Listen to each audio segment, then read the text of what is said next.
अस्सलामुअलैकुम। साक्षी खबर में आपका इस्तकबाल है। आज 5 सफरुल मुज़फ़्फ़र है। सुर्खियों से पहले सुनते हैं हदीस शरीफ। बिस्मिल्लाहिर्रहमानिर्रहीम। हजरत अकबा बिन आमिर रजी अल्लाह ताला अन्हु से रिवायत है, रसूलुल्लाह सल्लल्लाहु अलैहि वसल्लम ने फरमाया, क़यामत के दिन जब तक लोग हिसाब किताब में मुब्तला रहेंगे उस वक्त तक सदका देने वाले अपने सदक़े के साये में रहेंगे। और अब सुर्खियां। तेलंगाना काबीना का इजलास शुरू हुआ। 17 सितंबर को यौम आजादी तेलंगाना मनाने के बारे में हो सकता है फैसला। केरला में जनूब इलाकाई काउंसिल का हो रहा है इजलास। पोलावरम प्रोजेक्ट और मरकजी फंड का आंध्र प्रदेश करेगा मुतालबा। सिकंदराबाद की बिल्डिंग में हुआ धमाका। नेपाल से ताल्लुक रखने वाले मियां बीवी हुए जख्मी।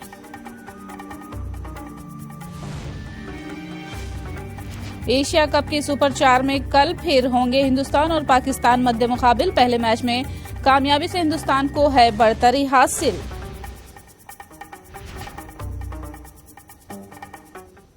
और अब तफसील। तेलंगाना काबीना का इजलास वजीर आला केसीआर की सदारत में शुरू हो चुका है। काबीना इजलास में असेंबली इजलास में होने वाले मुबाहिस के ताल्लुक से हिदायत देंगे। काबीना इजलास में फलाही स्कीमात, नई पेंशन दरखास्तों की मंजूरी समेत 12 उमूर पर तबादिला ख्याल होगा। 5 नए यूनिवर्सिटियों को मंजूरी दिए जाने की काबीना में तवक्को है। बल्दी तरमीमी बिल पर भी काबीना में गौर होगा। 17 सितंबर को सरकारी तौर पर जश्न मनाने के ताल्लुक से भी काबीना फैसला लिए जाने की तवक्को है।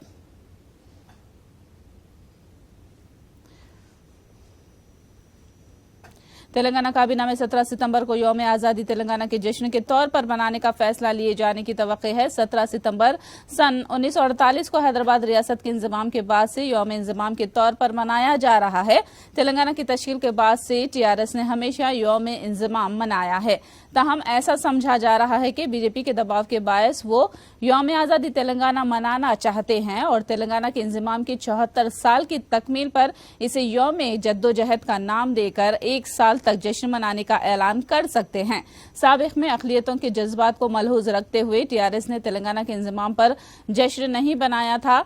ताहम हुकूमत की पॉलिसी में अब अचानक तब्दीली देखी जा रही है। काबीना इजलास के बाद टीआरएस मुखन्ना पार्टी का इजलास तेलंगाना भवन में होगा। इस इजलास में 6 सितंबर से शुरू होने वाले तेलंगाना कानून साज असेंबली इजलास के बारे में गौर होगा। मरकजी फंड की अदम इजराई और मरकज के रवैये के ताल्लुक से केसीआर अपने अरकान को वाकिफ करवाएंगे और इस ताल्लुक से असेंबली में बहस होगी।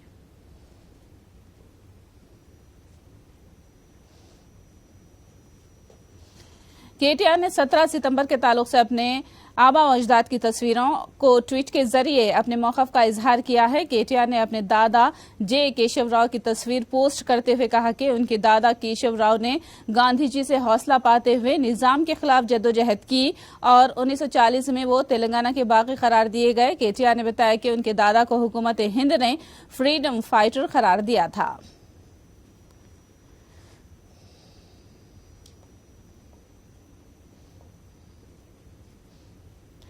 मरकज की जानिब से तेलंगाना, कर्नाटक और महाराष्ट्र हुकूमतों को मकतूब लिखते हुए उन्हें 17 सितंबर को तेलंगाना का यौम आजादी मनाने का मशवरा दिया जा रहा है। ये बात मरकजी वजीर किशन रेड्डी ने कही। उन्होंने केसीआर को बीजेपी के यौम आजादी तेलंगाना तकरीब में मेहमान एजाजी के तौर पर शरीक होने की दावत दी है। महाराष्ट्र तेलंगाना ముగ్గురు ముఖ్యమంత్రులకు ఉత్తరం రాస్తున్నాం కేంద్ర ప్రభుత్వం తరఫున।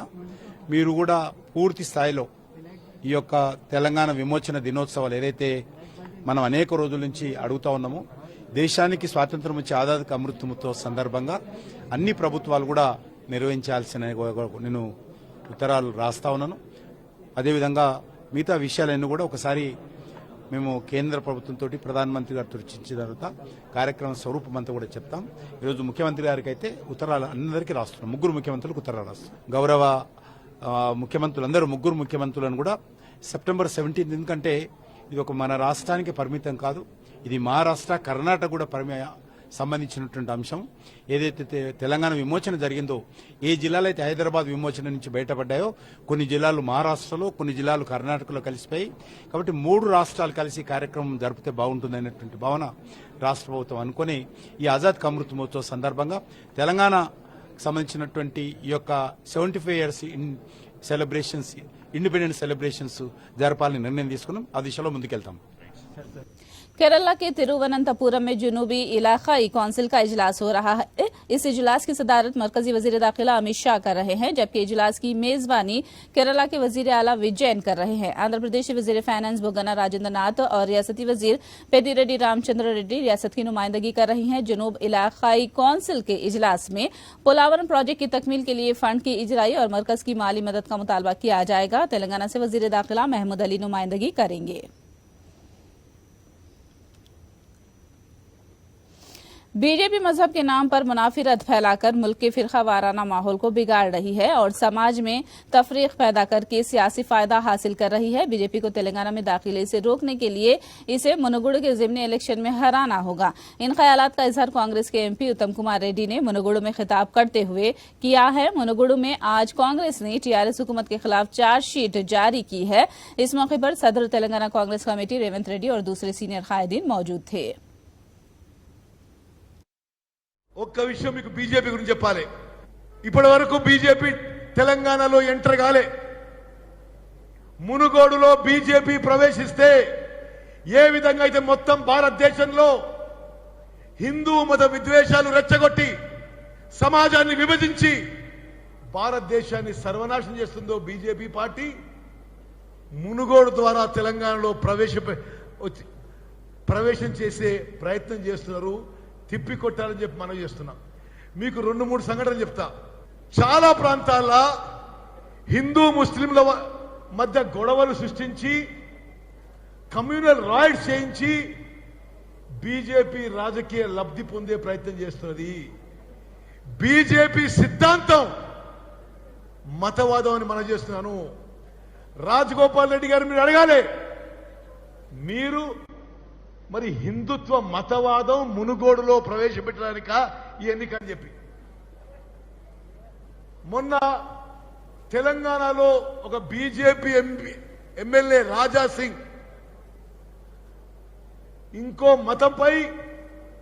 మత పెద్దలపై వాడిన పదజాలం, మాట్లాడిన తీరు యావత్ సభ్య సమాజం తెలంగాణలో సిగ్గుతో తల వంచుకుంటుంది. मजलिस के सदर असदुद्दीन अवैसी ने बीजेपी की पॉलिसी पर तनकीद करते हुए कर्नाटक में होने वाले वाकयात का जिक्र किया। उन्होंने इलेक्टोरल बॉन्ड के ताल्लुक से बीजेपी की पॉलिसी पर भी तनकीद की। प्रधानमंत्री को भाषण देते हैं, सही है, बोले हैं वो, और प्रधानमंत्री से ये उम्मीद करते हैं कि कर्नाटका में जो कॉन्ट्रैक्टर्स रोड पर निकलकर खून के आंसू रो रहे हैं, जरा उनके भी आंसू पोंछ दे प्रधानमंत्री। आपकी सरकार है भाजपा की कर्नाटका में जो कितने हजार प्राइवेट स्कूल्स रो रहे हैं, अपनी तकलीफ का इजहार कर रहे हैं कि कैसे उनको परेशान किया जा रहा है और कौन परेशान कर रही, किसकी सरकार है वहां पर, वो देख लें। प्रधानमंत्री कर्नाटका में ये भी देख लें कि उनका ही एक कार्यकर्ता ने सुसाइड कर ली थी, एक मंत्री को हटाना पड़ा आपको, ये सब वो भी देख लें। और प्रधानमंत्री को ये भी मालूम होगा कि जब दिल्ली हाईकोर्ट ने फैसला किया था foreign funding of political parties का, उन्होंने मिनिस्टर होम अफेयर्स कहा था कि एक्शन लीजिए कांग्रेस बीजेपी पे, तो आपने कानून बनवा दिया और रेट्रोस्पेक्टिव इफेक्ट दे दिया। वो क्या था, फिर आपने कानून बनवा दिया ना। और आखिरी बात, इलेक्टोरल बॉन्ड क्या है, इलेक्टोरल बॉन्ड है क्या, ये किसी को नहीं मालूम। इलेक्टोरल बॉन्ड होता क्या और कैसे आता है इलेक्टोरल बॉन्ड, चुनाव आते हैं इलेक्टोरल बॉन्ड बिक जाता है, उसके बाद पूरे एमएलए बिक जाते हैं सभी पार्टियों के लिए। अरे हमको कौन देगा इलेक्टोरल बॉन्ड, दिला दीजिए हमको भी इलेक्टोरल बॉन्ड थोड़ा आप। ये तो बड़ी मछली का खेल है ना, वहीं पर हो रहा है पूरा तमाशा वो। अच्छा सर, अगले असेंबली इलेक्शन से आंध्र प्रदेश में 3 सदर मुकाम का कयाम अमल में आएगा और अगले असेंबली सेशन में मुकम्मल जामा बिल पेश किया जाएगा। ये बात रियासती वजीर गुड़ीवाड़ा अमरनाथ ने कही। చెప్పాం కదా, మేము ఆ రోజు మేము 3 రాజధానులకు సంబంధించినటువంటి బిల్లు రిపీల్ చేసినప్పుడే చెప్పడం జరిగింది. సమర్థవంతమైనటువంటిది, నలుగురికి అందరికీ ఆమోదయోగమైనటువంటిది, అందరికీ ఇన్ సెన్స్ అందులో మళ్ళీ చంద్రబాబు నాయుడు లోకేష్ని కలపకండి. లేదా ఒకటి రెండు టీవీలో లేదా 4-5 ఒకటి రెండు ఛానల్స్ అనేటువంటిది పక్కన పెట్టేస్తే ఈ రాష్ట్రంలో ఉన్నటువంటి మేజర్ పాపులేషన్ అంతటినీ కూడా వారందరికి కూడా ఆమోదయోగ్యమైనటువంటి సమగ్రమైనటువంటి బిల్లుతో మళ్ళీ రాబోతున్నాం అన్నటువంటి మాట ఈ రాష్ట్రానికి ముఖ్యమంత్రిగా జగన్మోహన్ రెడ్డి గారు అసెంబ్లీ సాక్షిగా చెప్పారు. ఎలక్షన్స్ వరకు ఎందుకు అంత లేట్, ఎందుకు మీకు అంత లేట్ అవ్వాలని కోరుకుంది ఏమన్నా? ముందే అవుద్ది. ఏం జరుగుతుంది? పెట్టచ్చు రేపు అసెంబ్లీలో, మంత్రివర్గంలో ఎందుకు పెడతాం, అసెంబ్లీలో పెడతాం. गुंटूर में भी वाईएसआर की बरसी के मौके पर उन्हें खिराज पेश किया गया। वाईएसआर कांग्रेस पार्टी के एमएलए मोहम्मद मुस्तफा, नूरी फातिमा और दूसरे पार्टी कायदीन ने वाईएसआर की तस्वीर पर फूल चढ़ाकर उन्हें खिराज पेश किया। वाईएसआर ने अक़लियतों की तरक्की के लिए जो अमली काम किए हैं उसका तस्करा किया गया। అనేక పథకాలు రూపొందించి మరీ ముఖ్యంగా పేదవాళ్ళ సంబంధించి ఎక్కడ అవసరం ఉందో అవసరానికి సంబంధించి రైతులకు కూడా మరి ఎన్నో ప్రాజెక్టులు రూపొందించేసి ఈ ఆంధ్ర రాష్ట్రంలో సస్యశ్యామలం చేయడానికి ప్రయత్నించిన వ్యక్తి మరి చిరస్థాయిగా మరి ప్రతి గుండెల్లో నిలబడే విధంగా వ్యక్తి వైఎస్ రాజశేఖర్ గారు. మరి ఆయన ఆశయాల్ని కూడా ముందు తీసుకెళ్తున్న మన ముఖ్యమంత్రి జగన్మోహన్ రెడ్డి గారు కూడా ఈ రోజు ఎక్కడ చూసినా కూడా పేద ప్రజలకు నాన్నగారు ఏ విధంగా చేశారో దానికి మిన్నగా ఈ రోజు రాష్ట్రంలో ఎన్నో పథకాలు తీసుకొచ్చేసి పేదవాళ్ళు ఉండకూడదు, పేదవాళ్ళకి సంబంధించి పునాదులు ఏ విధంగా పునాదులు అంటే చదువుకుంటే ఈ రోజు కాకపోయినా రేపైనా వాళ్ళు చదువుకుని పెద్దవాళ్ళైతే ఈ రాష్ట్రంలో కాకపోయినా భారతదేశంలో కాకపోయినా ప్రపంచంలో ఎక్కడైనా బతుకొచ్చని చెప్పేసి ఇంగ్లీష్ మీడియాన్ని తీసుకొచ్చి అనేక పథకాలు తీసుకొచ్చేసి వాళ్ళ జీవితాలు వెతుకున్న వ్యక్తి మన ముఖ్యమంత్రి జగన్మోహన్ రెడ్డి గారు అన్నమాట. అందుకనే నేను అందరికీ చెప్తున్నా, వైఎస్ రాజ ఆశయాలను నెరవేర్చుకుంటూ ఆయన చెప్పిన పథకాలు నెరవేర్చుకుంటూ ఇంకా మిన్నగా ఈ రాష్ట్ర ప్రజల జీవితాల్లో వెలుగు నింపడానికి చేసిన మన ముఖ్యమంత్రి జగన్మోహన్ రెడ్డి గారికి ఎప్పుడు కూడా మీరు అండగా ఉండవలసిందిగా ప్రతి ఒక్కరిని కోరుకుంటూ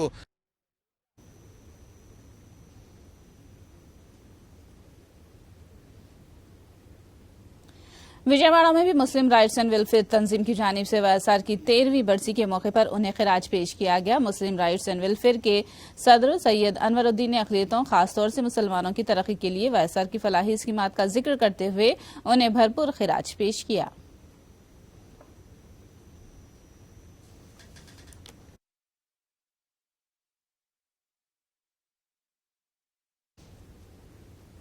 आसद अवैसी मीडिया से बात कर रहे हैं, सीधा रुख करते हैं। हमारी पार्टी की तरफ से, हमारे पार्टी के प्रेसिडेंट तरफ से मैं 2 लेटर्स लिखा हूं होम मिनिस्टर जनाब अमित शाह के नाम पे और तेलंगाना के मुख्यमंत्री वजीर आला जनाब के चंद्रशेखर राव के नाम पर। इन दोनों लेटर्स में हमने होम मिनिस्टर जनाब अमित शाह साहब से इस बात का मुतालबा किया, मैं अंग्रेजी में पढ़ के सुना देता हूं आपको कि to Shri Amit Shah, honourable minister for home affairs, government of India, it has been reported in the media that the government of India has decided to celebrate 75 years of integration of the erstwhile state of Hyderabad into the Union of India on 17th September. It must be noted that the ascension and merger of various princely states were not only about liberating the territories from the autocratic rulers. More importantly, the nationalist movement rightly saw the people of these territories as integral part of independent India.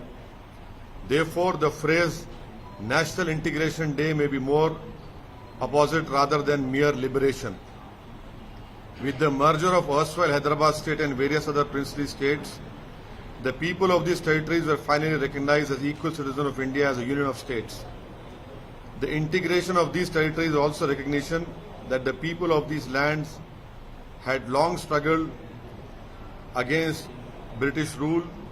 Examples include Maulvi Alauddin and Turebaz Khan in the War of Independence of 1857 and the martyred journalist Shoaibullah Khan who died in 1948. While the former had waged a war against the British as well as the Nizam soldiers, the latter was assassinated for advocating Hyderabad's integration into Union of India.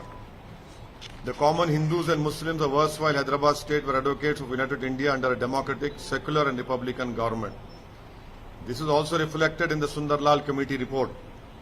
The committee was appointed by the Government of India to report on the situation after the merger of Hyderabad. The committee also found that mass violence was committed against common Muslims living in these territories. I have attached the report for your perusal. The struggles of the people of the erstwhile Hyderabad state against colonialism, feudalism and autocracy are a symbol of national integration rather than merely a case of liberation of piece of land. Thanking you for your consideration. The letter to Honorable Chief Minister, Telangana, to Shri K. Chandrasekhar Rao Sahab, Honorable CM, Government of Telangana, subject celebration of National Integration Day of September 17. As you are aware, September 17 marks the day when the erstwhile state of Hyderabad finally merged with the Union of India. This date marks the end of indirect colonial and feudal rule for the people of these territories. In this regard, I am writing to you to suggest that Government of Telangana marks this occasion as National Integration Day.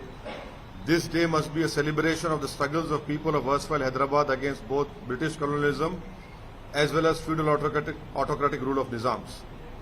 Such a celebration must be recognition that the people of these lands had long struggled against British rule. Examples include Maulvi Alauddin and Turebas Khan in the War of Independence of 1857 and the martyred journalist Shoaibullah Khan who died in 1948. While the former had waged a Secunderabad के नलागुटा में एक building में होने वाले धमाके में 2 अफराद जख्मी हो गए। जख्मी होने वाले मियां और बीवी संदीप और अनु का ताल्लुक नेपाल से बताया गया है। जख्मी सरदार सिंह नामी शख्स के मकान में किराए से क़याम पजीर हैं। धमाके की वजह पता लगाया जा रहा है। पुलिस ने जाए हादसा पहुंचकर तहकीकात का आगाज कर दिया है। इब्तिदाई तहकीकात में गैस सिलेंडर धमाके का माहिरीन ने शुबा जाहिर किया है।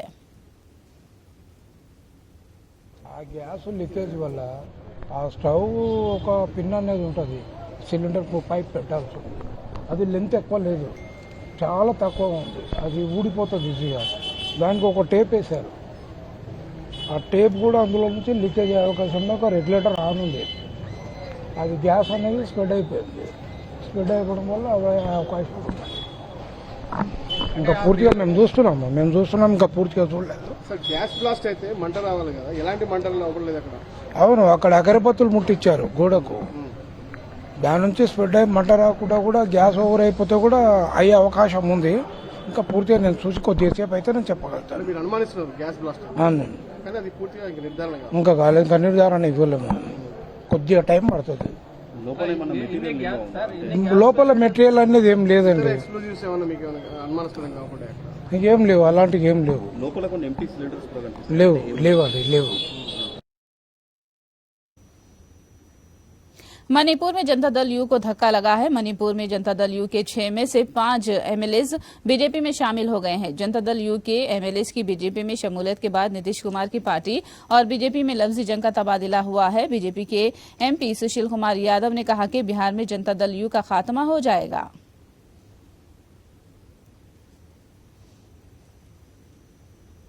कांग्रेस से इस्तीफा देने के बाद गुलाम नबी आजाद ने कल जम्मू में जलसे आम मुनाकिद करने का ऐलान किया है। आजाद नई पार्टी बनाने से पहले जलसे आम मुनाकिद कर रहे हैं। जलसे आम की तैयारियां मुकम्मल कर ली गई हैं। जम्मू कश्मीर में अगले असेंबली इलेक्शन से पहले आजाद ने अपनी सरगर्मियां शुरू कर दी हैं।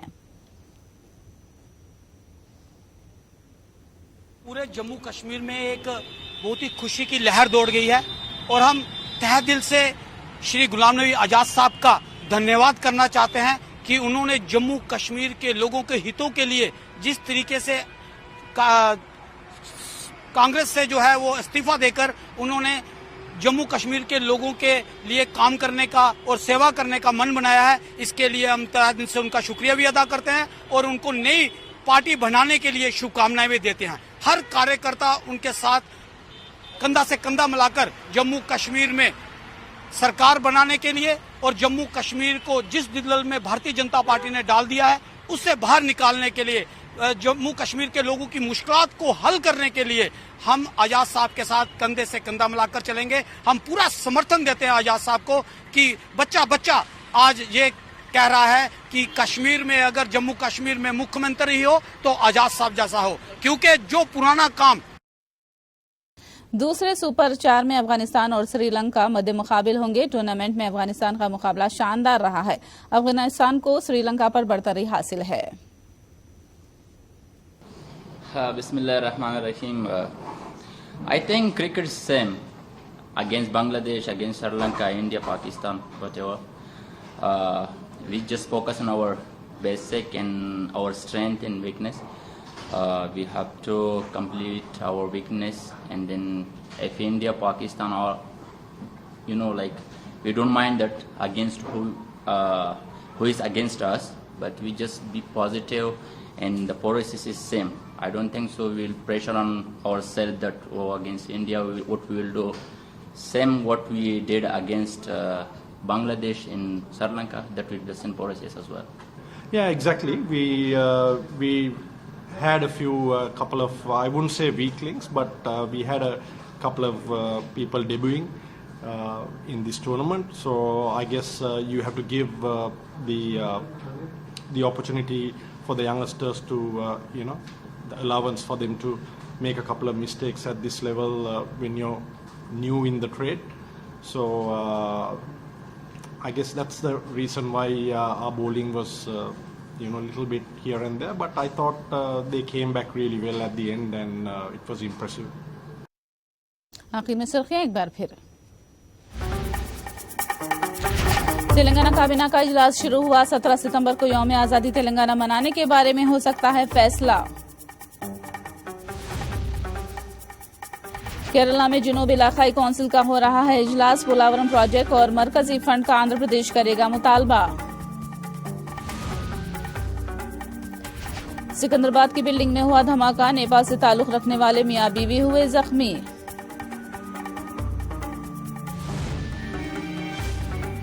एशिया कप के सुपर 4 में कल फिर होंगे हिंदुस्तान और पाकिस्तान मध्य मुकाबले।